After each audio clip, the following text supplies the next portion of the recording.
시간이 되었으므로 2026년 5월 28일 목요일 아침 예배를 시작하겠습니다. 다 같이 주의 기도로 시작합니다.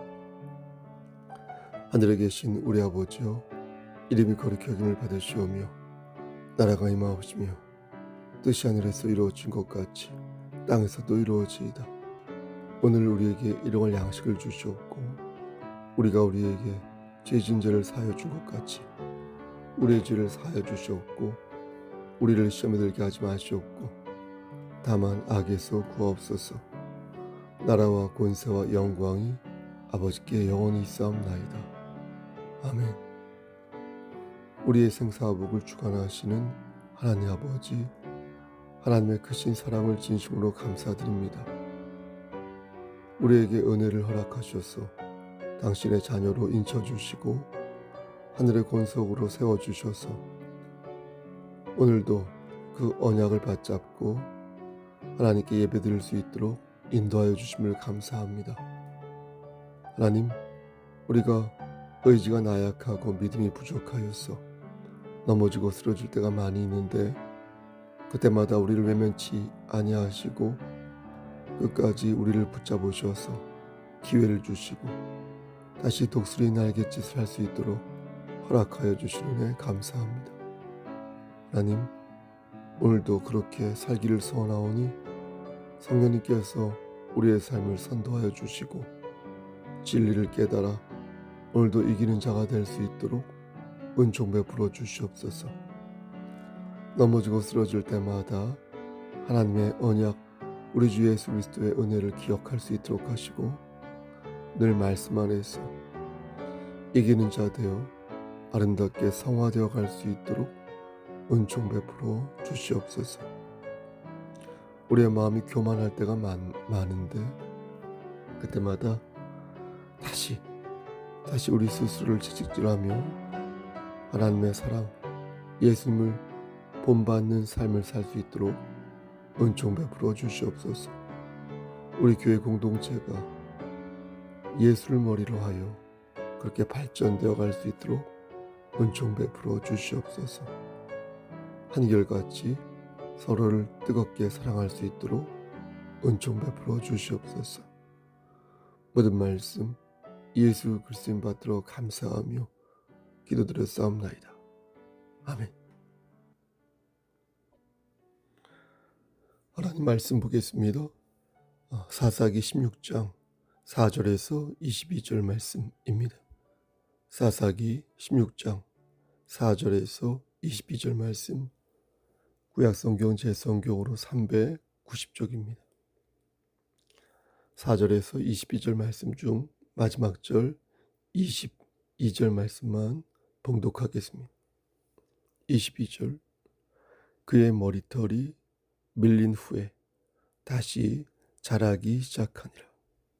아멘. 하나님 이 말씀을 들어 사용하여 주시옵소서. 예수님의 이름으로 기도드렸습니다. 아멘. 우리가 어떤 사람에게 진심으로 말할 때 그래서는 안 될 때가 있고 꼭 그래야 하는 때가 있습니다. 예를 들면 사랑을 고백할 때는 진심으로 말해야 합니다. 하나님께 기도할 때도 진심으로 기도하고 간구하고 회개해야 합니다.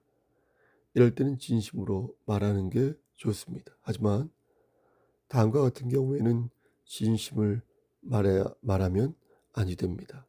예컨대 적에게 군사 기밀을 알려준다거나 아니면 생판 모르는 사람에게 그럴 리가 없지만 통장 비밀번호를 가르쳐주면 그런 정상이 아닌 것입니다. 가룟 유다가 예수님을 팔 때 그의 마음이 어떠했을까요? 아마 진심이었을 것입니다. 유다는 진심으로 예수님을 팔았지 거짓으로 팔거나 장난으로 판 것이 아니었을 것입니다. 아담과 하와가 선악과를 먹었을 때도 그들은 그냥 한번 먹어서 이렇게 어떤 맛인가 그렇게 궁금했던 게 아니라 죄를 지을 작정을 하고 판을 갈아엎을 생각으로 선악과를 먹었을 것입니다. 오늘날 사람을 해코지 할 때도 진심을 다하여 할 것이고, 오늘날 사람이 사기를 칠 때나 이간질할 때도 들키지 않기 위해서 진심과 열의를 다하여 최선을 다할 것입니다. 따라서 진심 그 자체가 중요한 게 아니라 어떤 마음으로 진심을 드러내느냐가 중요합니다. 그래서 우리는 속마음을 말할 때 진심이란 말을 사용하지 않고 본심이란 말을 씁니다.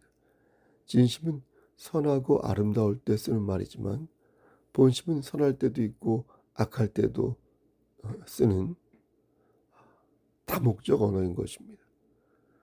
그런데 오늘 본문 18절 말씀을 보면 삼손이 들릴라에게 진심을 알려주었다라고 말하는 것입니다. 이전까지는 아무리 죄를 지어도 믿음의 마지노선이라 할 수 있는 진심을 끝까지 지켰는데, 이제는 그 진심을 내팽개쳤다라는 것입니다. 여러분, 그렇다면 삼손이 가지고 있었던 그 진심이 무엇입니까? 앞에서 말씀드린 것처럼 진심은 본심이 아닙니다. 본심은 원래 삼손이 가지고 있었던 마음으로 자신이 조절할 수 있는 마음입니다. 하지만 진심은 삼손이 주인이 아니라 하나님이 주인입니다. 즉, 삼손이 가지고 있었던 진심은 하나님께서 주신 선물인 것이지, 삼손 자신의 능력으로 갖게 된 능력 혹은 선물이 아니라는 것입니다. 그런데 삼손이 여자에게 그 진심을 토로하고 만 것입니다. 하나님께서 주신 선물을 공개하였다는 것은 자신의 것이 아닌 것을 자신의 것인 양 생각하여 자기 마음대로 그것을 처분했다는 것입니다. 이것은 동시에 하나님이 주신 선물을 삼손이 귀하게 여기지 않았다는 것이고요. 설마 무슨 일이 생기겠어? 라고 생각하면서 하나님과의 약속을 내팽개치는 잘못을 범하고 만 것입니다. 그러니까 삼손이 여자에게 알려준 것은 단순히 정보를 제공한 것이 아니라는 겁니다. 하나님께서 내게 이런 고급 정보를 주셨는데 너도 한번 좀 들어볼래?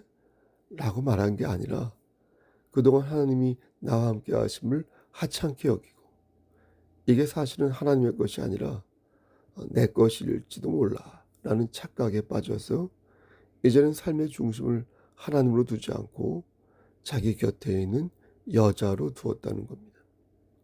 우린 여기에서 삼손의 심리적인 상태를 생각해 볼 필요가 있습니다. 삼손은 왜 그런 행동을 한 것일까요? 그는 여자를 같은 편이라고 생각했던 것일까요? 그래서 자신의 머리에 여자가 손을 대지 않을 거라고 생각했던 것일까요? 그렇지 않습니다. 삼손은 충분히 여자를 의심하고 있었습니다. 왜냐하면 여자는 이미 여러 번 삼손에게 농락을 당했기 때문입니다. 7절 말씀에서 삼손은 여자에게 새 활줄 7으로 자신을 결박하면 힘이 약해진다고 말한 바 있습니다. 그러자 여자는 새 활줄 7으로 삼손을 결박하였고, 블레셋 사람들이 들이닥친다고 말하자 여자가 계략을 꾸미고 있었다는 것을 알게 되었습니다. 11절 말씀에서도 이와 비슷한 내용이 나오는데요. 삼손은 여자에게 사용하지 않은 새 밧줄로 자신을 결박하면 힘이 약해진다고 말했는데, 여자는 삼손의 말을 믿고 새 밧줄로 삼손을 결박하지 않습니까? 하지만 그때도 똑같은 일이 일어나면서 삼손은 한 번 더 여자의 계략을 알게 된 것입니다. 여러분, 여기에 그쳤습니까? 그렇지 않습니다.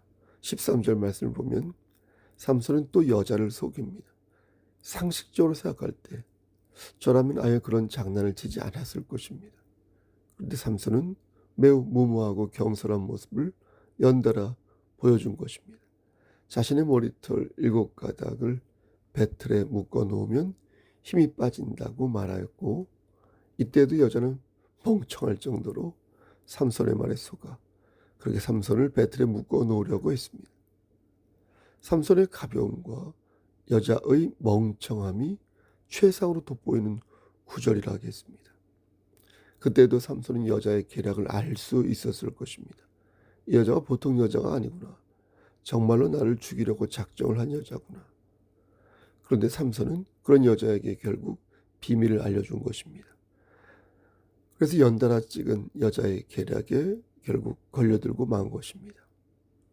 여러분은 삼손의 정신 상태를 어떻게 생각하십니까? 저는 그에게서 참을 수 없는 가벼움을 발견합니다. 경거망동을 넘어서 미친 것 같은 가벼움과 하나님을 향한 무례함을 느낍니다. 삼손은 바보가 아니었어요. 16절 말씀 보면 삼손의 마음이 번뇌하여 죽을 지경이라 이렇게 말씀하는데, 삼손은 분명 여자의 계략을 알고 있었다는 것입니다. 자신이 진심을 말할 때 어떤 일이 일어나게 될지 충분히 알고 있었고, 그래서 삼손은 마음이 번뇌하여 죽을 지경이었다는 것입니다. 그럼 왜 그는 번뇌한 것일까요? 그녀가 계략을 가지고 있음을 알고 있으면서도 왜 그는 그런 어처구니 없는 잘못을 저지른 것일까요? 저는 크게 두 가지 이유가 있다고 생각합니다. 하나는 그만큼 여자의 유혹이 치명적이었다는 겁니다. 들릴라의 유혹은 차만에게 너무도 뇌살적이어서 알면서도 당하고 마는 그런 수준의 유혹이었던 것입니다.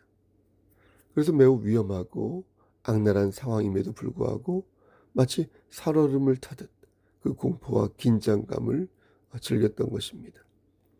인간의 욕망은 참으로 기괴해서 때로는 모순적이고 때로는 반어적입니다. 쾌락이 크면 클수록 위험도는 더 커지고 극한 공포는 극한 쾌락으로 이어져 마치 암사마귀에게 다리부터 머리끝까지 잡아먹히는 숫사마귀처럼 죽음이 다가와도 헤어나오지 못하는 형세를 띠는 것입니다. 전 삼손의 이런 어이없는 모습에서 들릴라의 치명적인 유혹을 보는 것입니다. 알면서도 헤어나오지 못하는 인간의 정욕과 쾌락의 끝판왕을 삼손의 모습에서 발견하는 것입니다. 두 번째 이유는 앞의 이유와 조금 차원이 다릅니다. 저는 교만함이 삼손을 넘어뜨렸다고 생각합니다. 20절 말씀을 보면 삼손은 엉뚱한 행동을 합니다. 그의 머리털은 7가닥으로 밀린 상태였습니다. 잠에서 깨어난 삼손은 자신의 머리털이 7가닥으로 밀려있는 사실을 분명 알고 있었을 것입니다. 여러분 생각해 보십시오. 잠을 자는 동안 누가 여러분의 머리를 머리핀으로 고정하거나 바리깡으로 밀어버렸다면 여러분 그걸 모를 리 있겠습니까? 모를 리가 없는 것입니다. 삼손도 자신의 머리 상태가 어떤 상태인지 단박에 알았을 것입니다. 그런데 삼손은 이상하게 말합니다. 20절 중반을 보면 삼손이 잠을 깨며 이르기를 내가 전과 같이 나가서 몸을 떨치리라 하였으나 여호와께서 이미 자기를 떠나신 줄을 깨닫지 못하였다. 여러분 이상하지 않습니까? 삼손은 분명 자신의 힘이 자신의 머리털에서부터 나온다고 말했습니다. 그런데 자신의 머리털이 밀렸는데 여전히 그는 자신이 힘이 있는 사람이라고 생각한 것입니다. 더 이상한 것은 힘뿐만 아니라 하나님께서 자신을 떠나셨다는 사실조차 그가 모르고 있었다는 것입니다. 전 이 부분이 이해가 안 가면서 너무나도 안타까운 것입니다. 저는 많은 기독교인들이 삼손과 같은 상황에 처해 있다고 생각합니다. 물론 저도 예외가 아닙니다.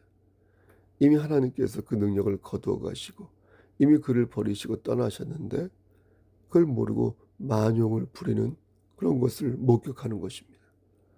그 자리에서 회개하고 다시 주님의 은총을 기다려야 할 판국에 고개를 빳빳이 들고 내가 전과 같이 나가서 몸을 떨치리라 라고 말하는 삼손 같은 성도들과 삼손 같은 그런 모습들 보면서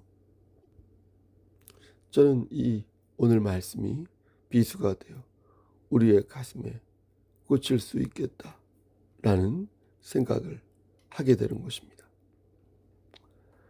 삼손은 사사였습니다. 사사는 누군가를 재판하고 다스리는 사람을 말합니다. 사사기에는 12명의 사사가 나오는데 드보라가 있고 기드온이 있고 오늘 나오는 삼손도 있고 사사기에 나오지 않지만 사무엘과 그의 두 아들이 있습니다. 그들은 모두 믿음의 지도자들이었습니다. 신앙의 선배들이었고 지식인 중에 지식인이었습니다. 그런데 무너지고 만 것입니다. 교만함이 하늘에 달하였고 극한의 쾌락을 추구하였으며 회개하고 간구해야 할 그 시간에 몸을 떨치며 만용을 부린 것입니다. 여러분 어떻습니까? 혹시 삼손의 모습에서 여러분의 자화상이 보이지는 않습니까?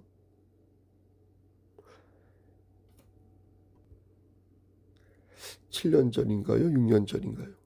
성락교회 김기동 목사 사건이 방송에 나온 적이 있었습니다. 20대로 추정되는 여성 교인과 부적절한 관계를 맺은 게 아니냐는 MBC PD 수첩의 보도였습니다. 성락교회는 이미 이단으로 판정된 사이비 종교로 김기동 씨는 베레아 귀신론을 주장하면서 사람들을 현혹하고 있었습니다. 김기동 씨의 귀신론은 매우 성경적이지 못한 반기독교적인 주장인데 그는 불신자가 죽으면 귀신이 된다고 교인들에게 가르쳤습니다. 하지만 성경은 한 번도 사람이 죽어서 구천을 떠돈다고 말한 적이 없습니다. 사람은 사람이고 귀신은 귀신인 것이지 불신자가 죽어서 귀신이 된다는 그의 주장은 일고의 가치도 없는 주장인 것입니다. 또 김기동 씨는 성경과 성서를 구분하여 이해합니다. 그는 말하기를 성경은 1.1획도 바뀌지 않지만 성서는 바뀔 수 있다고 말합니다. 그러면서 자신이 전하는 설교가 성서라고 말하면서 자신이 귀신을 쫓는 행위 역시 성서의 일부라고 주장하였습니다. 이것은 하나님을 등진 현대판 발람 선지자의 전형적인 모습이라 하겠습니다. 성경은 거짓 선지자의 입에서 귀신의 영이 나온다고 분명히 말씀했습니다. 귀신의 영은 입이 떡 벌어지는 이적과 기적을 행할 수 있으며 그들은 하늘에서 불이 떨어지게 할 수도 있습니다. 여러분 모세와 대결했던 바로의 주술사들을 생각해 보십시오. 사탄이 주는 흙맛을 부려 지팡이를 뱀으로 변하게 하였고 나일강을 피로 물드는 모세의 기적을 그들도 따라했습니다. 귀신의 영이 이적과 기적을 일으키는 것은 전혀 새로운 일이 아니라는 것입니다. 여러분 마귀는 교만한 자를 좋아합니다. 하나님의 자리를 꿰차고 그 보좌에 앉으려는 자를 기가 막히게 좋아하며 이미 하나님께서 떠나셨음에도 여전히 자신의 힘을 과신한 자를 극한대로 좋아합니다. 물론 우리가 죄를 짓는다고 해서 하나님께서 곧바로 우리를 떠나시는 것은 아닙니다. 사사기 16장 1절 말씀을 보면 삼손이 가사에 가서 거기서 한 기생을 보고 그에게로 들어갔더니 여기서 기생은 히브리어로 조나라고 하는데 한마디로 매춘부를 가리킵니다. 그런데 삼손이 그런 매춘부와 가까이 했다는 것입니다. 그런데 3절 말씀을 보면 그 상황에서도 삼손은 여전히 성문짝들을 뽑아낼 정도로 힘을 발산했다는 것입니다. 여러분 놀랍지 않습니까? 이것은 분명 마귀가 준 힘이 아니라 하나님께서 주신 힘이었습니다. 그런데 삼손은 죄를 짓는 가운데서도 여전히 하나님께서 주시는 능력을 발휘하고 있었던 것입니다. 그 뒤에 들릴라 만나게 되고 그녀를 사랑하게 되는데 그때도 삼손은 여전히 하나님께서 주신 힘을 가지고 있었습니다. 힘이 있었다는 것은 하나님이 그와 함께 하셨다는 거 아니겠습니까? 놀라운 것은 계속해서 하나님을 등졌는데도 하나님께서는 삼손을 단번에 내치지 않으셨다는 겁니다. 사실 삼손이 힘을 잃게 된 것도 하나님이 힘을 빼앗아 갔다기보다 삼손 자신의 잘못으로 궁지에 몰린 것이니 하나님 입장에서 보면 충분히 참고 인내하셨다는 것을 알 수 있습니다. 하나님께서는 막장으로 치달은 삼손의 모습을 보시면서 이제 삼손을 버려야겠다고 생각하신 것입니다. 말씀을 정리합니다. 삼손은 자신이 위험한 상황에 빠질 수 있다는 것을 분명히 알고 있었습니다. 그래서 그는 번뇌하여 죽을 지경이었던 것입니다. 거듭 말씀드리지만 바보는 단순하여서 번뇌하는 법이 없습니다. 따라서 삼손은 모든 위험을 알고 있었음에도 들릴라에게 자신의 진심을 알려준 것입니다. 그 이유는 그녀가 주는 쾌락이 너무나 달콤하니까, 아니면 머리털이 없어도 충분히 힘을 발산할 수 있다는 그의 교만함 때문에. 결국 삼손은 무너지고 말았고 그동안 자신을 세운 것이 자신의 능력이 아니라 하나님의 은혜였다는 것을 눈이 뽑힌 후에야 알게 되었습니다. 사랑하는 우리 성숙교회 성도 여러분, 삼손의 힘은 머리털에 있지 않았습니다. 머리털은 하나님과 맺은 상징적인 장치일 뿐입니다. 우리가 목에 걸고 다니는 십자가에서 광채가 나오고 능력이 나오는가요? 그것은 작가들이 만든 재미난 이야기일 뿐입니다. 십자가 목걸이는 하나님을 믿는다는 표식일 뿐이지 그 십자가 목걸이 자체가 능력을 발산하는 게 아닙니다. 마찬가지로 삼손의 진심은 머리털에 있었던 게 아니라 하나님을 향한 그의 마음에 있었던 겁니다. 하나님께서는 그의 마음을 보셨던 거고, 그가 범례하여 죽을 지경에 이를 때 제발 그 마음이 변치 않기를 바라셨던 것입니다. 그가 매춘녀와 함께 있을 때도 그의 마음을 보셨고, 그가 들릴라에게 농담을 늘어놓을 때도 그의 마음을 보셨으며, 그가 들릴라에게 진심을 넘기는 그 순간에도 다시 당신을 붙들기를 원하셨던 것입니다. 여러분, 하나님께서는 지금 우리에게도 동일하게 말씀하십니다. 너희는 진심을 지키고 있는가? 죄를 지어도 넘어지고 자빠져서 코가 깨져도 반드시 지켜야 할 그 진심을 지키고 있는가? 여러분, 그 진심이 무엇입니까? 하나님께서 바라시는 그 진심, 우리가 끝까지 지켜나가기를 바라시는 그 진심이 무엇입니까? 믿는 자는 성령의 음성을 들으시기를. 그것은 바로 하나님의 말씀에 순종하는 것입니다. 지금 내가 가진 힘이 하나님으로부터 왔다는 것을 인정하는 것, 지금 우리 가족이 누리고 있는 평안과 기쁨이 하나님으로부터 왔다는 것을 인정하는 것, 내가 두 다리로 걷고 입으로 숨을 쉬고 저 천국을 향하여 무언가를 하고 있다는 것이 모두 여호와 하나님으로부터 왔다는 사실을 믿는 것, 바로 그것이 우리가 포기하지 말아야 할 하나님께서 주신 진심인 것입니다. 여러분들은 진심을 담은 그릇입니다. 때로는 그릇이 더러워질 수 있고 때로는 그릇에 요상한 것을 담을 수도 있습니다. 하지만 그릇을 던져 깨뜨리는 어리석은 그런 잘못을 범해서는 아니 되겠습니다. 여러분들의 행동을 여러분들의 자녀들이 본받을 수 있습니다.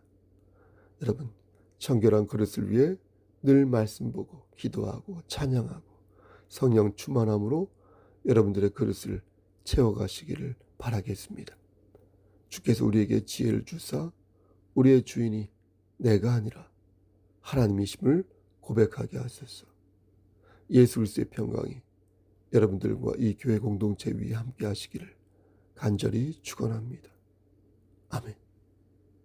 이제는 우리를 죄에서 구속하여 주신 우리 구주 예수 그리스도의 은혜와 아버지 하나님의 만극하신 그 사랑하심과 성령 하나님의 교통하시고 인도하시는 모든 역사하심이 우리의 주인이 하나님이심을 고백하기를 소원하는 여기 모인 성도, 그들 머리 위에 하나님의 사랑이 세세토록 함께 계실지어다. 아멘.